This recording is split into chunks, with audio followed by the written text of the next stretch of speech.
The attack came at dawn on a Tuesday just as Maria had predicted. The enemy forces emerged from the mountain passes like shadows, their movements coordinated and swift. The base alarm screamed across the compound as explosions rocked the outer perimeter. Soldiers scrambled from their barracks, grabbing weapons and racing to defensive positions. Maria was already awake, dressed, and ready. She had been expecting this moment for weeks. While chaos erupted around the base, she calmly gathered her gear and moved toward a predetermined position that offered the best tactical advantage.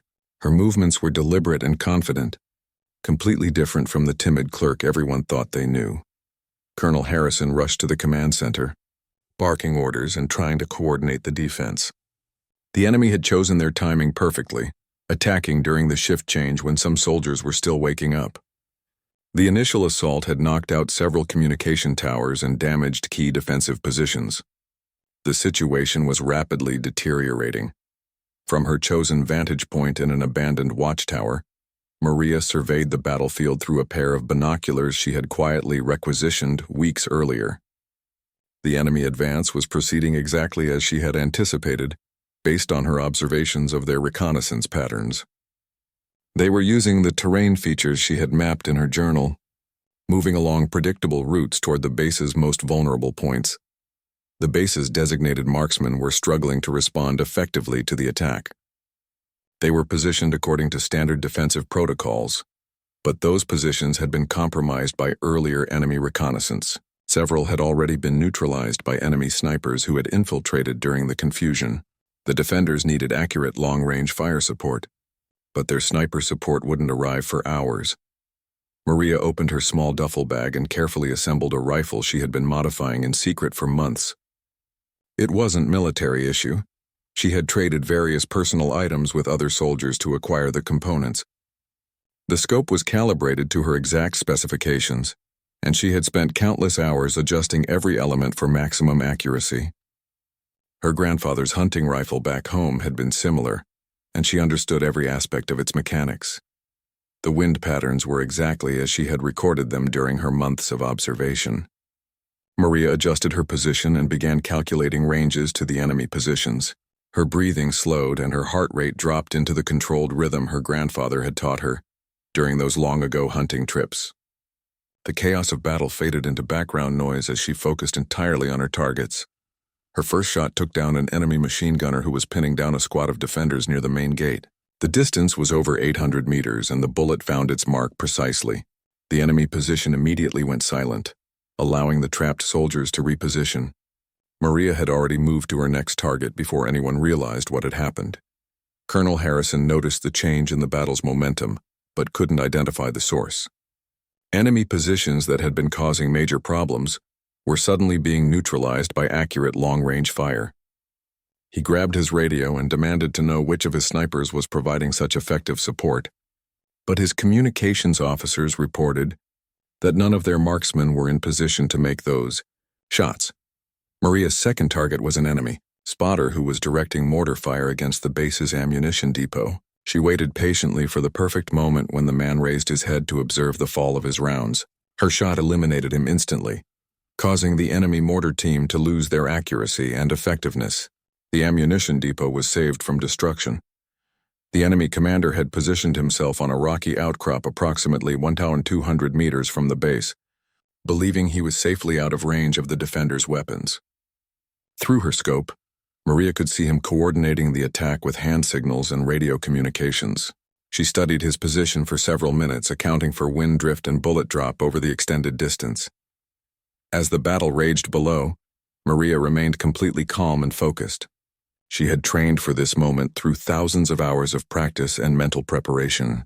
Every shot was calculated and deliberate. She never wasted ammunition or took unnecessary risks. Her targets were always chosen for maximum tactical impact, rather than simple opportunity. The enemy forces began to show signs of confusion and hesitation. Their carefully planned attack was being disrupted by fire from an unknown source. Key personnel were being eliminated with surgical precision, breaking their chain of command and coordination. Squads that had been advancing confidently began to seek cover and lose momentum. Maria's fourth shot eliminated an enemy communications specialist who was relaying orders between different attack groups. With their communications disrupted, the enemy units began to lose coordination. Some groups continued pressing their attack while others held back, waiting for orders that would never come. The unified assault began to fragment into isolated actions. Colonel Harrison was receiving reports of miraculous defensive successes from all sectors of the base. Machine gun nests that had seemed impossible to approach were suddenly silenced. Enemy leadership was being systematically eliminated. The tide of battle was turning, but he still had no explanation for the incredible marksmanship that was saving his command. From her position, Maria could see the entire battlefield spread out below her. She had achieved what military tacticians called total situational awareness. Every enemy position, every friendly unit, every tactical opportunity was clear in her mind. She moved between targets with mechanical precision, each shot serving a specific, strategic purpose in the overall defense of the base. The enemy's advanced reconnaissance over the previous months had given them detailed knowledge of the base's standard defensive arrangements, but they had never accounted for Maria's presence. She represented an unknown variable that was systematically destroying their battle plan. Her shots came from positions they had never identified and with accuracy they had never anticipated. As the morning sun climbed higher, the enemy assault began to falter completely. Their losses in leadership and key personnel had broken their offensive capability. What had begun as a coordinated attack was now a confused retreat. Maria watched through her scope as enemy soldiers began withdrawing toward the mountain passes, carrying their wounded and abandoning their equipment. The silence that followed the enemy retreat was almost as shocking as the battle itself. Colonel Harrison stood in the command center, staring at battlefield reports that seemed impossible. His small garrison had not only survived a major enemy offensive, but had completely repelled it with minimal casualties.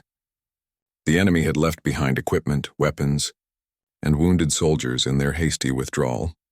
Every sector commander was reporting the same phenomenon: precise, long-range shots that had eliminated key enemy personnel at critical moments. Machine gunners, spotters, communication specialists, and officers had been systematically targeted with deadly accuracy. Yet none of Harrison's designated marksmen claimed responsibility for the miraculous marksmanship that had saved the base. Sergeant Rodriguez from the shooting range was among the first to be questioned. He confirmed that all the base's qualified snipers had been accounted for during the battle, and none had been in position to make the shots that had turned the tide. The angles and distances involved suggested firing positions that weren't part of their standard defensive plan. Someone else had been operating independently during the attack. Maria had quietly returned to the supply depot after the battle, securing her rifle and resuming her normal duties as if nothing had happened. She moved through the base with the same unassuming manner as always, nodding politely to other soldiers who were still buzzing with excitement about their unlikely victory. Her uniform showed no signs of her morning's activities. Intelligence officers began arriving within hours of the battle's end, eager to understand how such a small garrison had defeated a superior enemy force. They interviewed survivors, examined enemy casualties, and analyzed ballistic evidence from the scene. Every piece of data pointed to the presence of a highly skilled sniper who wasn't part of the base's official roster. The investigation team was led by Major Patricia Wells, a career intelligence officer with extensive experience in battlefield analysis. She had seen enough combat to recognize exceptional marksmanship when she encountered it. The shot patterns and target selection indicated someone with advanced military training and considerable combat experience. This wasn't luck or amateur heroics. It was professional-level precision shooting.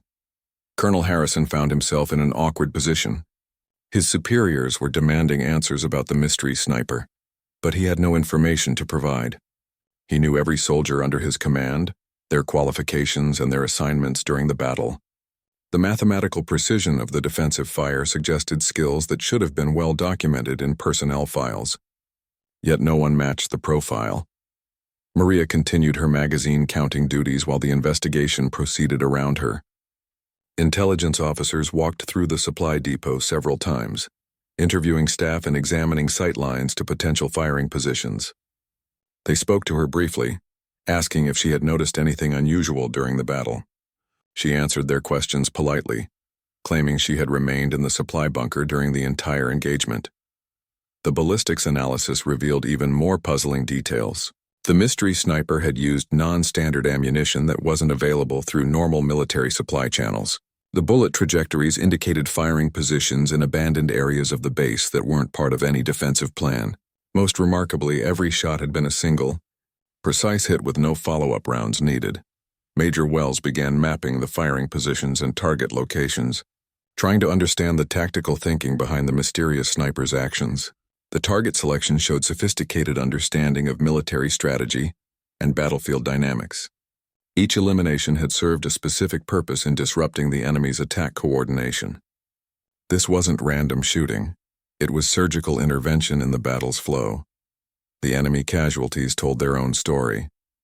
Every man killed by the mystery sniper had been a specialist or leader: radio operators, machine gunners, spotters, and officers. Regular infantry soldiers had been left untouched unless they posed specific tactical threats.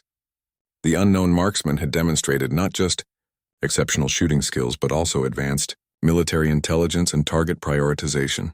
Word of the mystery sniper began spreading throughout the military command structure.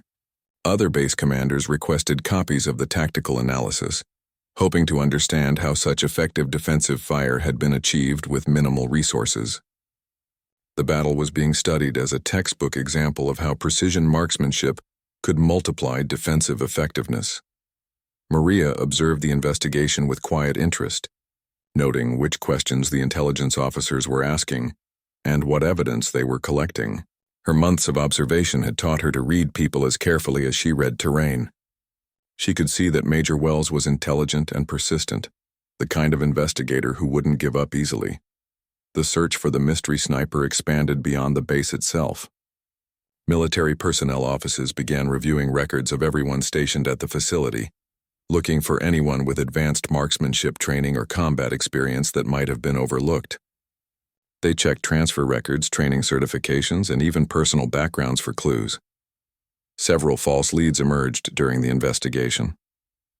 A cook who had served in a previous conflict was questioned extensively about his shooting experience. A mechanic who had grown up hunting was brought in for ballistics testing. Each lead was carefully followed and ultimately eliminated, leaving the investigators more puzzled than before. Colonel Harrison began conducting personal interviews with every soldier on the base, hoping to uncover some detail that had been missed in the official records.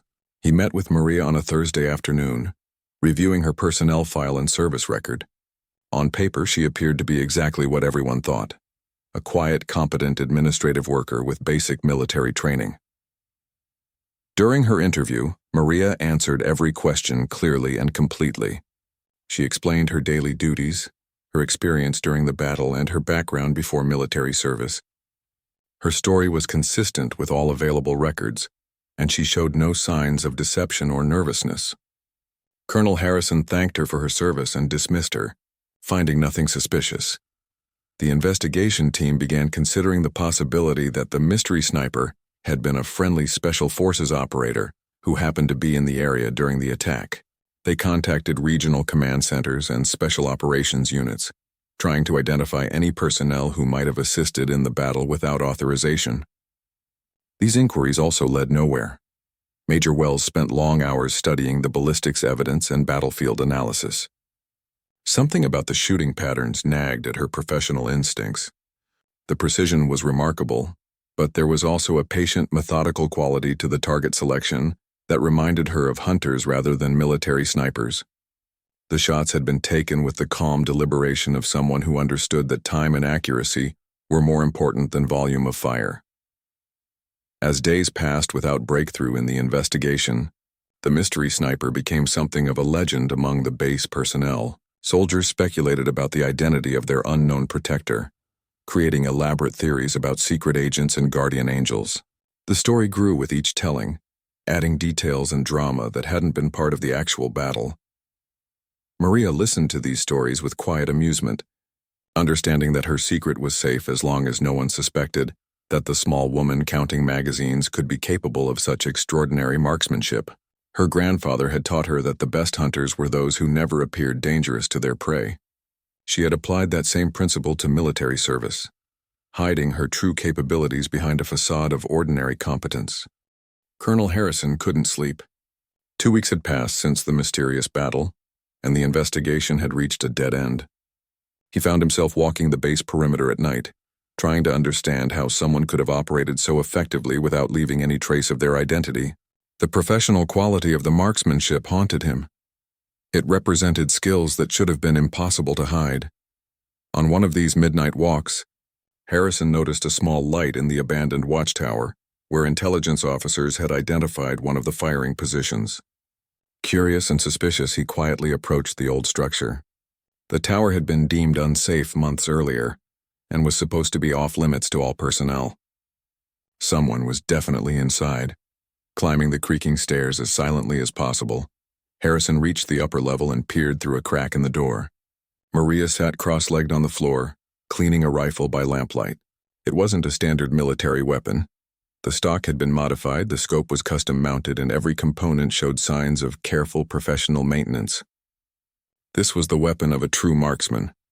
Harrison watched in fascination as Maria worked. Her movements were practiced and efficient, showing familiarity with every part of the weapon's mechanism. She disassembled, cleaned, and reassembled the rifle with the smooth expertise of someone who had performed these actions thousands of times. This wasn't basic military maintenance, it was the ritual of a professional shooter. The colonel noticed Maria's small notebook lying open beside her, filled with detailed sketches and calculations. He could make out range estimates, wind calculations, and tactical notes written in tiny, precise handwriting. The pages contained information about every strategic position around the base, enemy movement patterns, and firing solutions for dozens of potential scenarios. Maria suddenly looked up, her eyes meeting Harrison's through the crack in the door. Neither spoke for a long moment. She had known someone was there. Her grandfather had taught her to sense when she was being watched. She calmly continued her maintenance work, showing no surprise or alarm at being discovered. Harrison pushed the door open and entered the small room. Maria looked smaller than ever in the lamplight, but her calm confidence suggested someone completely comfortable with dangerous situations. The rifle in her hands was clearly the weapon that had saved the base, and she made no attempt to hide or deny her connection to it. "How long have you known?" Maria asked quietly, setting down her cleaning cloth and looking directly at the colonel. Her voice carried none of the timidity he was accustomed to hearing from the supply depot clerk. This was the voice of someone who had spent years making life-and-death decisions in difficult circumstances. Harrison sat down across from her, studying the young woman he had completely misjudged. "I didn't know until this moment," he admitted. "But I should have. The investigation showed that our mystery sniper had intimate knowledge of this base, access to supplies and equipment, and the ability to move around undetected. That profile fits very few people." Maria nodded and began packing her equipment with the same methodical precision she brought to everything. "My grandfather was a mountain fighter in the resistance during the old war," she explained. "He taught me that survival depends on never appearing dangerous until the moment you need to be. I learned to hunt, to shoot, and to observe without being noticed." The colonel examined her notebook, amazed by the detailed intelligence she had compiled over months of seemingly mundane work. Every page revealed sophisticated military analysis disguised as innocent record-keeping. She had mapped every defensive weakness, tracked every enemy patrol pattern, and calculated firing solutions for scenarios that hadn't yet occurred. "Why didn't you reveal yourself after the battle?" Harrison asked. "You could have claimed credit for saving the base. Instead, you let everyone wonder and worry about an unknown sniper operating in their territory." Maria shouldered her rifle and prepared to leave the tower. "Because the war isn't over, Colonel. If the enemy knows there's a sniper here, they'll adjust their tactics and bring counter-snipers. If I remain invisible, I can continue to protect this base and others like it.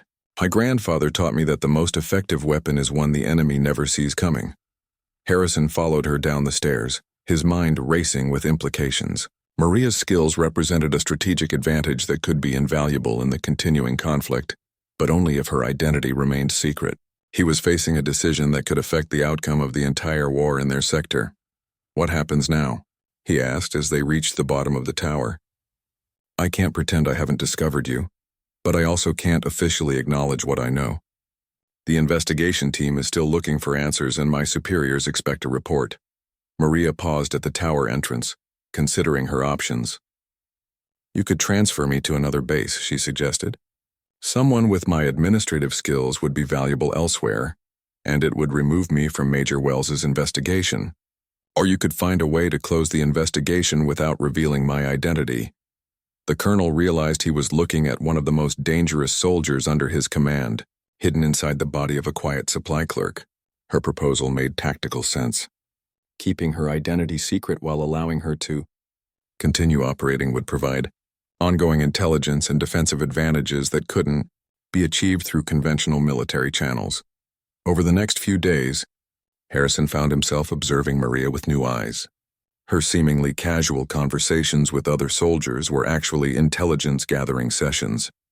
Her slow, methodical work in the supply depot was cover for detailed reconnaissance and tactical planning.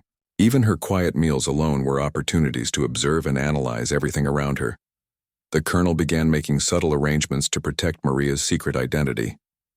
He requested additional administrative personnel from headquarters, creating justification for transferring some current staff to other assignments.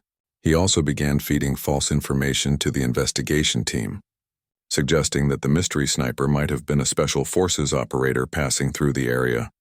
Major Wells remained suspicious and persistent, but Colonel Harrison used his authority to gradually redirect her investigation. He emphasized the need to strengthen current defenses rather than continuing to search for someone who was clearly no longer in the area.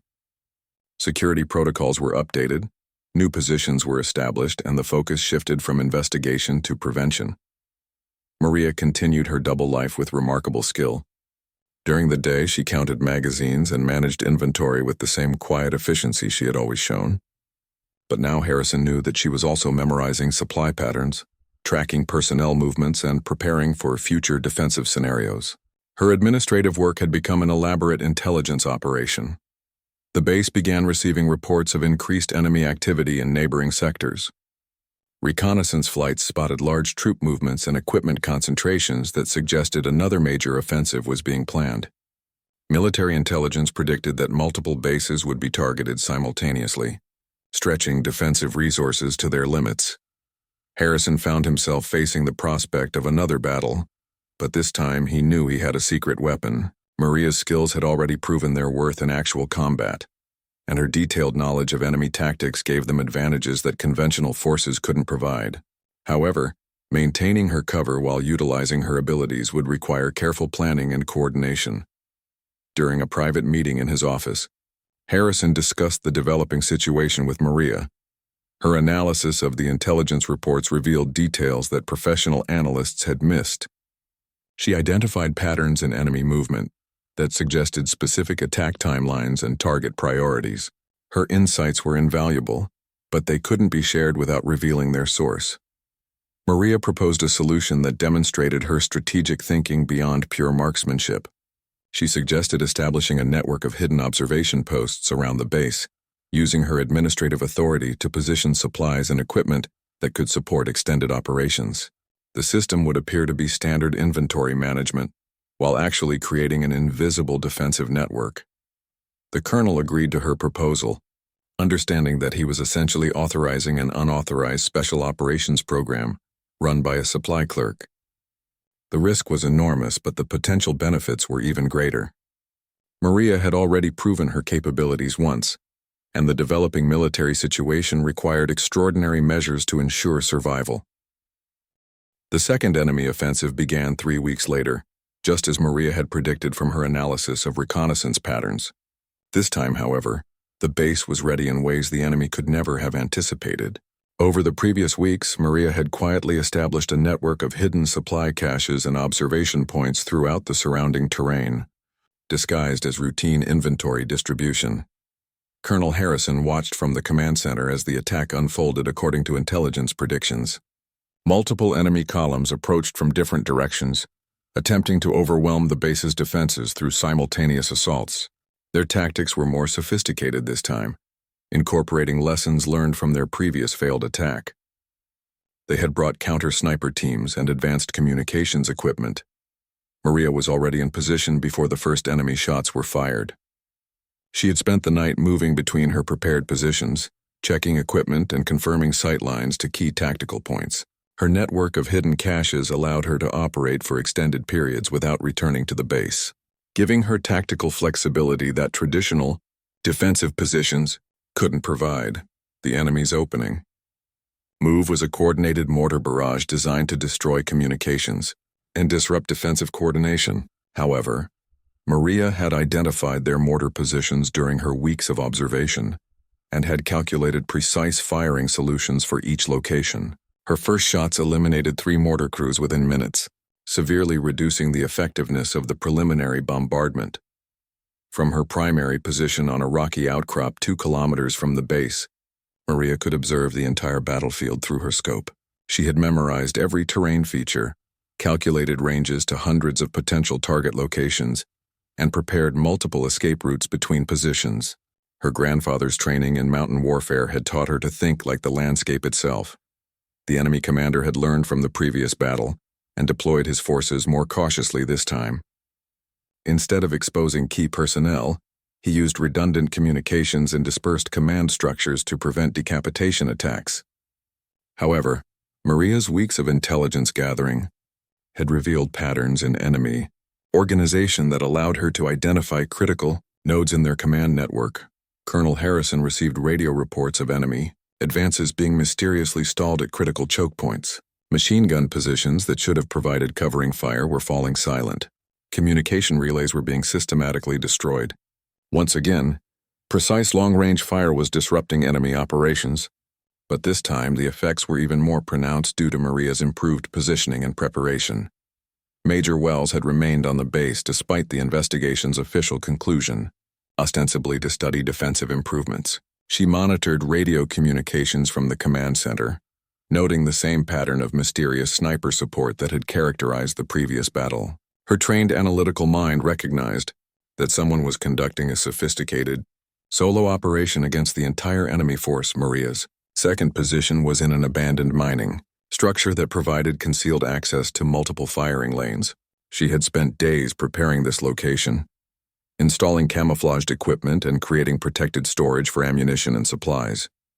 The position allowed her to cover the base's eastern approaches while remaining invisible to enemy counter-sniper teams. The battle developed into a complex engagement as enemy forces attempted to adapt to the unexpected resistance. Their carefully planned assault was being systematically dismantled by fire from an unknown source. Squad leaders reported that key personnel were being eliminated with impossible accuracy from distances that exceeded their own weapons' effective range. Harrison found himself in the unusual position of commanding a battle where his most effective asset was completely outside the normal chain of command.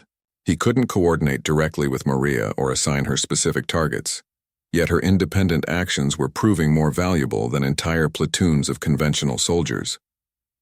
Her tactical intelligence was reshaping the entire engagement. From her third position, Maria could observe enemy attempts to locate and neutralize the source of the devastating sniper fire. Counter-sniper teams were moving through the terrain with sophisticated detection equipment, following sound signatures and ballistic calculations. However, her multiple positions and careful movement between them made her nearly impossible to track or target. The enemy's frustration became apparent as their assault lost coordination and momentum. Unit commanders were reluctant to expose themselves for tactical observations. Communication specialists avoided using radio equipment, and advance teams hesitated to probe defensive positions. The psychological effect of the mysterious sniper was multiplying, her tactical impact far beyond the actual casualties she inflicted. Maria's ammunition requirements had been carefully calculated and pre-positioned throughout her network of hidden caches. Each position contained precisely the right amount of supplies for its intended role in the defensive plan. Her administrative access to base inventory had allowed her to requisition materials without drawing attention to her actual intentions. Major Wells began plotting the trajectory patterns and timing of the mysterious sniper fire on a tactical map. Her analysis revealed a level of battlefield awareness and tactical sophistication that was almost superhuman. The unknown marksman wasn't just shooting targets of opportunity. They were conducting a strategic operation that demonstrated deep understanding of military doctrine and enemy psychology. The battle's turning point came when Maria eliminated an enemy communications hub that was coordinating the multi-pronged assault. The target was heavily protected and located over 2,500 meters from any apparent firing position. The shot required accounting for extreme range, crosswinds, and the target's partial concealment behind military equipment. It was a nearly impossible shot that only a handful of people in the world could have made. Colonel Harrison watched enemy forces begin retreating in disorder after losing their central coordination. Different units were withdrawing along separate routes, carrying wounded and abandoning equipment in their haste to escape the area. The assault had collapsed completely, defeated by the combined effects of conventional defense and Maria's invisible intervention. As the enemy retreat accelerated, Maria began the careful process of extracting from her advanced positions and returning to the base. She moved slowly and methodically, avoiding detection while recovering critical equipment from her various caches. Her return had to appear casual and unremarkable to maintain the fiction of her civilian administrative role. The aftermath of the second battle generated even more intense interest from military intelligence headquarters. 2 successful defensive actions against superior forces, both characterized by extraordinary sniper support from an unidentified source, suggested the presence of a strategic asset that could influence the entire regional conflict. Investigation teams were being assembled to conduct more thorough analysis. Maria returned to her supply depot duties within hours of the battle's end, resuming her quiet inventory work as if she had spent the entire engagement in the safety of the administrative bunkers.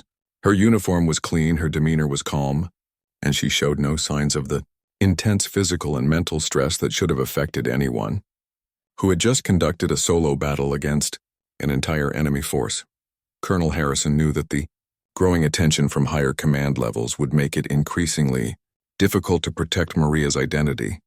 The military bureaucracy was designed to identify and classify every asset and capability, and her remarkable skills were too valuable to remain hidden indefinitely. However, exposure would eliminate her tactical effectiveness and potentially place her in danger from enemy counterintelligence operations. The base had now successfully defeated 2 major enemy offensives, establishing a reputation for defensive capability that seemed almost legendary. Other commanders requested tactical consultations and defensive analyses, hoping to understand how such effective resistance had been achieved with relatively limited resources. The secret of Maria's contributions remained safe, but the pressure to share their apparent tactical innovations was growing. The breakthrough came from an unexpected source. A captured enemy communications specialist, desperate to trade information for medical treatment, revealed that their intelligence network had identified the source of the devastating sniper fire. They had been tracking radio intercepts and had discovered references to someone called Ghost Mountain, a legendary marksman, who had been operating independently throughout the AO. Region Major Wells felt the pieces of the puzzle suddenly clicking together when she heard this information. The enemy's intelligence was more advanced than anyone had realized, and they had been conducting their own investigation into the mysterious sniper. Their intercepts had revealed communications from other bases where similar unexplained defensive victories had occurred, all attributed to the same individual. Colonel Harrison was called to an emergency briefing at regional headquarters, where he found himself facing a room full of senior officers and intelligence analysts. On the wall was a map showing 12 different military installations where Ghost Mountain had apparently provided decisive sniper support over the past 8 months. The pattern revealed a single individual moving between bases and conducting solo operations against enemy forces. The intelligence briefing revealed that enemy forces had placed an enormous bounty on Ghost Mountain and were dedicating significant resources to identifying and eliminating this one person. Counter-sniper teams, special reconnaissance units, and even assassination specialists had been deployed, specifically to hunt the legendary marksman who was single-handedly disrupting their military operations throughout the region. Harrison realized that Maria's secret was far bigger than he had understood. She hadn't just saved his base twice. She had been conducting a private war across multiple theaters, using her administrative assignments to gain access to different installations and provide covert sniper support wherever it was needed most. Her quiet transfer. Maria sat quietly in the corner of the Army supply depot, her fingers moving methodically through stacks of military magazines. To anyone watching, She appeared to be just another clerk doing mundane inventory work. The fluorescent lights hummed overhead as she counted each publication, writing numbers on her clipboard with practiced precision. The other soldiers barely noticed her. She was small, barely 5 feet tall, with dark hair pulled back in a simple ponytail. Her uniform was always neat but unremarkable. During lunch breaks, she ate alone, speaking only when spoken to. The men called her Mouse because she moved so quietly through the base. What they didn't know was that Maria had been counting more than magazines for the past 6 months.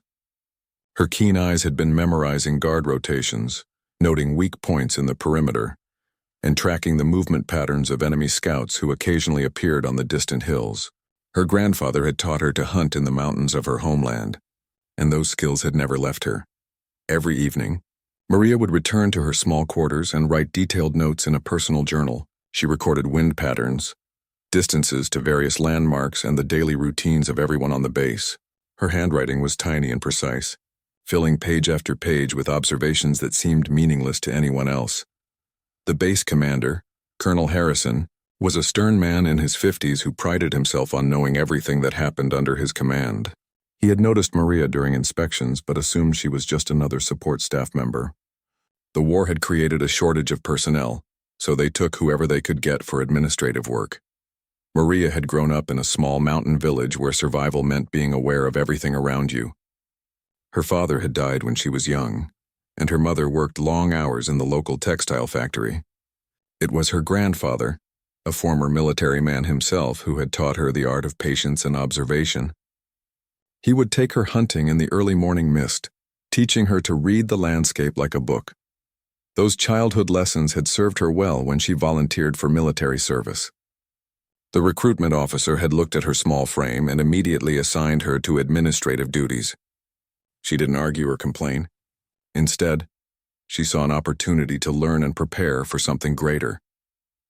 During her training period, Maria had excelled at marksmanship, though she was careful not to show off her exceptional abilities.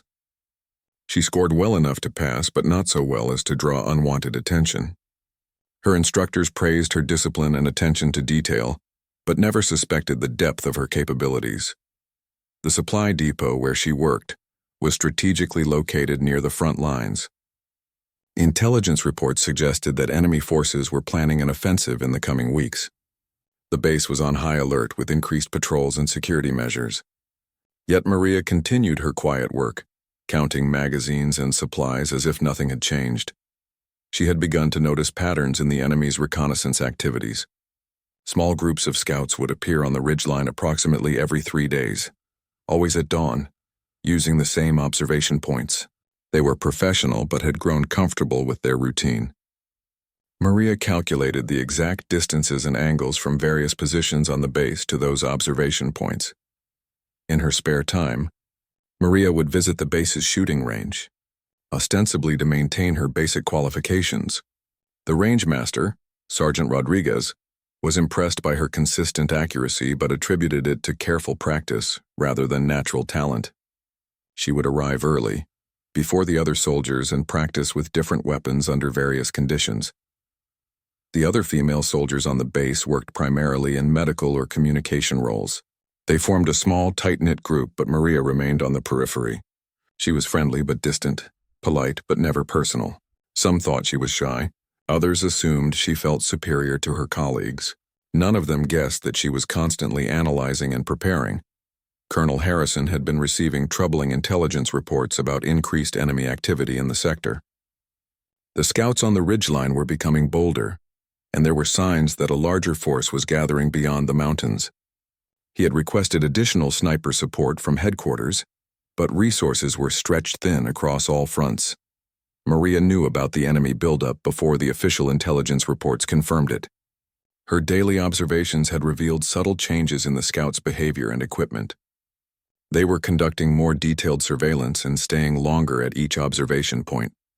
She recognized the signs of an impending offensive from her grandfather's stories about previous conflicts.